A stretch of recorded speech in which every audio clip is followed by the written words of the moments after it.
आमतौर पर भारत में कहा जाता है कि आपको अपना सिर उत्तर की ओर करके नहीं सोना चाहिए। क्या आप ये जानते हैं? अगर आप अपना सिर उत्तर की ओर रखते हैं और जब रात में आप लेटे हुए या क्षितिज स्थिति में होते हैं तो खून धीरे धीरे आपके दिमाग की ओर बहने लगेगा।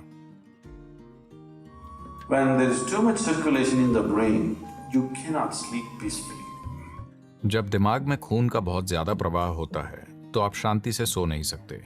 अगर आप में स्वाभाविक रूप से दिमाग की कमजोरी है या अगर आप बुजुर्ग हैं तो आपकी नींद में मृत्यु हो सकती है। तो दिमाग की नस फट सकती है क्योंकि दिमाग में ज्यादा खून घुसने की कोशिश कर रहा है और वहां नसें बालों की तरह पतली होती हैं। चुंबकीय खिंचाव के कारण उनमें ज्यादा खून बह रहा है। जब आप सीधे बैठे या खड़े होते हैं तो ऐसा नहीं होता।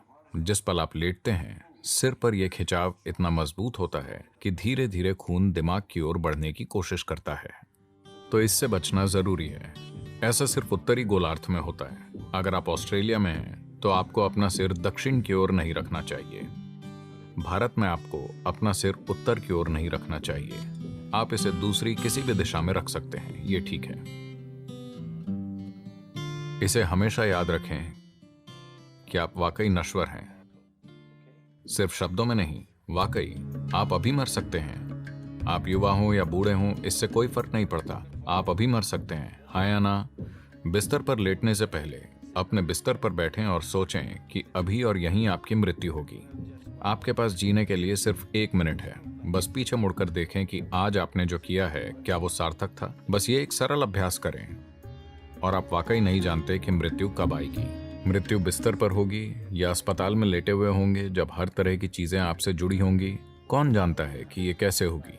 पर रोज इस बात का आनंद लें कि आप अपनी मृत्यु शैया पर बैठे हैं और पीछे मुड़कर देखते हैं कि आज जिस तरह से मैंने 24 घंटे जिए हैं क्या वो सार्थक था, क्योंकि अब मैं मर रहा हूं। अगर आप ऐसा करते हैं तो आप एक सार्थक जीवन जिएंगे, मेरा विश्वास कीजिए। तो रोज रात में आपको बिस्तर पर लेटने से पहले यह करना चाहिए। अंतिम 3 मिनट जो कुछ भी आपने इकट्ठा किया है, शरीर, मन की चीजें, छोटी चीजों को अनदेखा ना करें। ये छोटी चीजें बड़ी चीजें होती हैं। मैंने देखा है कि कैसे लोग अपने तकिए को भी साथ रखते हैं, क्योंकि तकिया बहुत महत्वपूर्ण है। तो आपका तकिया, आपके जूते, अगर आपके रिश्ते हैं तो रिश्ते, जो कुछ भी आपने इकट्ठा किया है उसे एक तरफ रखकर सोएं। अगर आप उस स्थिति में सोते हैं तो आप बहुत अधिक समझदारी के साथ, बहुत अधिक ऊर्जा के साथ, जितनी आपने सोची होंगी उससे कहीं अधिक संभावनाओं के साथ जागेंगे। बस जीवन के रूप में सोएं, एक पुरुष के रूप में नहीं, एक महिला के रूप में नहीं, इसके या उसके रूप में नहीं। सब कुछ अलग कर दीजिए। यह बहुत आसान हो रहा है, बस सोने की साधना। कम से कम इतना तो आपको करना ही चाहिए।